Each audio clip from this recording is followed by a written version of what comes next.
Bismillahirrahmanirrahim. Assalamualaikum warahmatullahi wabarakatuh. Alhamdulillahirabbil alamin. Assalatu wassalamu ala asrofil anbiya'i wal mursalin Sayyidina Maulana Muhammadin wa ala alihi wa sahbihi ajma'in, amma ba'du. Anak-anakku semua, sekarang kita kembali belajar fikihnya. Kalau kemarin kita belajar tentang haji, nah sekarang kita belajar tentang umroh. Nah, kita sekarang belajar tentang umroh. Sebelum kita belajar, mari kita dahului dengan membaca suratul Fatihah, agar apa yang kita pelajari ini bisa menjadi ilmu yang bermanfaat, berguna fid dunya wal akhirah, dan semoga apa yang kita lakukan ini mendapatkan ridho dari Allah Subhanahu wa taala. Dan juga kita semua, kalian, oleh Allah Subhanahu wa taala diberikan kesehatan, kecerdasan, kemurahan rezeki, dan dijauhkan dari segala malapahaya, dan termasuk penyakit corona yang sekarang melanda kita ini. Wa ala hadanihi wa kullatin salihah bisafati Rasulillah sallallahu alaihi wasallam. Al-Fatihah. A'udzubillahi minasyaitonir rajim. Bismillahirrahmanirrahim. Alhamdulillahi rabbil alamin arrahmanir rahim maliki yaumiddin. Iyyaka na'budu wa iyyaka nasta'in ihdinas siratal mustaqim. Shiratal ladzina an'amta 'alaihim ghairil maghdubi 'alaihim waladdallin. Amin. Bismillahirrahmanirrahim. Nah, ini Bapak mulai. Yang pertama kita belajar adalah umrohnya. Apa sih sebenarnya umroh itu? Yaitu mengunjungi Baitullah di Mekah dengan niat untuk melaksanakan ibadah dengan syarat-syarat tertentu, ya. Kemudian perintah umroh itu pertamanya dari mana? Nah, ternyata berdasarkan Al-Quran yang berbunyi wa atimmul hajjah wal umrata lillah. Nah, yang di sini Bapak tuliskan artinya, dan sempurnakanlah ibadah haji dan umroh karena Allah. Nah, itu surat apa? Surat Al-Baqarah ayat 196. Di bagian atasnya ini ayatnya sangat panjang sebenarnya tentang haji dan umroh, ya. Kemudian anak Bapak, yang berikutnya hukum melaksanakan umroh itu bagaimana? Umroh ada yang wajib, yaitu umroh yang dikerjakan pada musim haji, itu wajib hukumnya. Kemudian ada umroh yang sunnah. Kapan dikerjakannya? Kapan saja mau berangkat untuk berumroh sepanjang tahun itu dikerjakan. Itu namanya umroh sunnah, yaitu umroh yang dikerjakan sewaktu-waktu sepanjang tahun, ya. Kapan mau berangkat, maka itu sudah boleh melaksanakan umroh. Kalau haji tidak, haji tertentu pada bulan Dzulhijjah pelaksanaannya, ya, seperti yang kita pelajari kemarin. Sekarang ketentuan daripada umroh, ya. Waktu pelaksanaan umroh dikerjakan sepanjang tahun, kapan saja mau melaksanakan silahkan.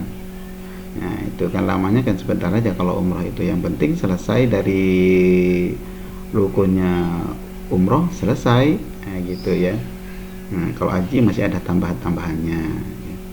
Kemudian kalau bersamaan dengan haji, maka itu menjadi wajib. Itu. Jadi pelaksanaannya ada dua. Syarat-syaratnya orang yang berumroh ini sama dengan yang haji kemarin, yaitu orangnya harus orang Islam. Nah, kalau non Muslim ya tidak bisa lah, gitu ya. Kecuali dia masuk Islam dulu, meskipun baru sehari 2 hari terserah, lalu mau melaksanakan umroh silahkan. Akil itu berakal. Jadi orang yang melaksanakan umroh ini orangnya akil, berakal. Kalau orang stres tidak boleh, orang gila tidak boleh, orang pingsan tidak boleh, orang koma tidak boleh juga. Nah, gitu ya.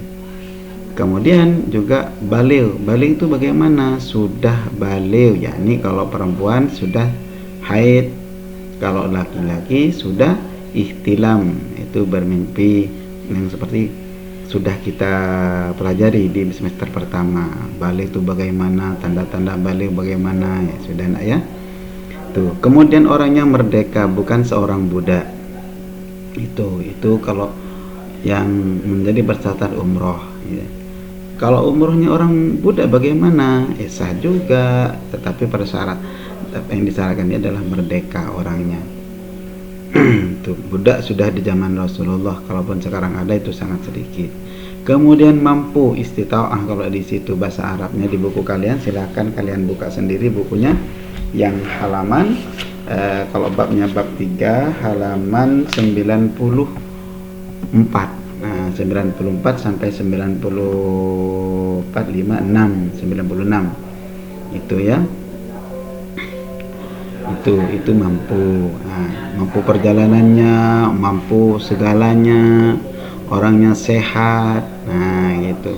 Kalau sakit, ya kalau seandainya tidak mampu untuk melaksanakan, jangan itu ya. Rukunnya umroh. Nah, ini rukunnya umroh sekarang ada ihram, memakai baju ihramnya itu Nana. Kapan dipakainya? Waktu di mikot. Mikot itu apa? Batas. Ya, ini tanah haramnya Rasulullah di situ ya. Kalau sudah di tanah haram tersebut mau masuk ke tanah haram, maka dia memakai pakaian ihram. Pakaian ihram yang bagaimana? Nah, itu yang putih itu. Kalau laki-laki tidak boleh berjahit. Nah, itu. Kemudian setelah memakai baju ihram, orang tersebut berangkat menuju Baitullah atau Ka'bah. Setelah sampai di Masjidil Haram, yakni ke Ka'bah tersebut, orang tersebut bertawaf sebanyak berapa kali? Seperti yang itu ya, 7 kali memutari daripada Ka'bah tersebut. Tentunya jangan ketentuan-ketentuan yang ada ya. Ini kan kalian kan sekedar tahu, oh ini rukunnya umroh. Kemudian bertawaf, ihram, bertawaf mengelilingi tersebut. Kemudian sa'i, berjalan kecil atau lari-lari kecil dari Safa ke Marwah. Itu berdekatan aja di situ. Dari Masjidil Haram menuju tempat sa'i. Itu 7 kali itu bolak-balik dari Marwah ke Safa, dari Safa ke Marwah itu 7 kali bolak-balik. Kemudian setelah itu selesai, kemudian tahallul apa? Potong rambut. Mau digundul kalau laki-laki silakan, mau dipotong sedikit silakan. Nah, itu yang berikutnya adalah tertib. Maksudnya tertib di sini tidak boleh tawaf dulu kemudian sa'i, tawaf dulu kemudian ihram. Nah, ini tidak boleh.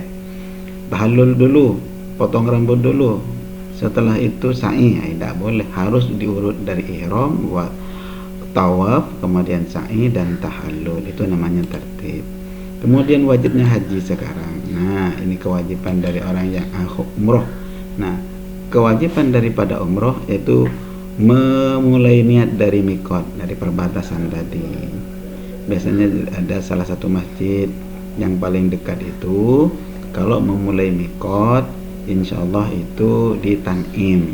Nah, dari situ dari Tan'im kita sholat dulu, sholat sunnah umroh, kemudian berniat, ya Allah aku niat berumroh untuk diriku. Sudah selesai tadi umroh untuk diriku, umpamanya aku berniat untuk umroh untuk orang tuaku, atau siapa saja. Nah, setelah itu ya, umroh itu bisa kita 1 kali datang, mau umroh berapa kali silahkan. Nah, gitu ya. Kemudian pada saat umroh ini meninggalkan larangan-larangan ihram. Pokoknya apa yang dilarang yaitu mencabut daripada tanamannya di situ, mengganggu atau berburu, itu tidak boleh ya. Atau kita potong kuku tidak boleh juga, jangan dulu, kecuali sudah selesai tahallul atau potong rambut tadi itu ya. Kemudian yang berikutnya, nah ini amalan umroh ini sebenarnya pekerjaan-pekerjaan umroh lah, gitu kan ya. Ya kalau kita lihat dari tadi itu kan berniat, kemudian setelah berniat pakaian ihram, setelah pakaian ihram berniat masuk ke Masjidil Haram untuk melaksanakan tawaf, mengerjakan sa'i, melakukan tahallul, tertib. Nah, yang berikutnya itu melaksanakan sunnah umrah apa? Mengunjungi makam Rasulullah. Bisa juga umpamanya penerbangannya ke Madinah lebih dulu. Nah, kita mengunjungi makamnya Rasulullah dulu di Masjid Nawawi sana. Nah, gitu. Kalau yang orang tuanya sudah, boleh ditanyakan, ya, gitu ya. Pernah umroh atau kalian ada yang pernah umroh? Nah, pasti pelaksananya seperti itu. Umroh itu sepanjang tahun.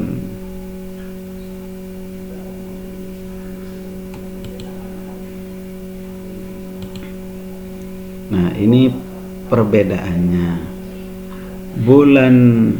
Perbedaan haji dan umroh.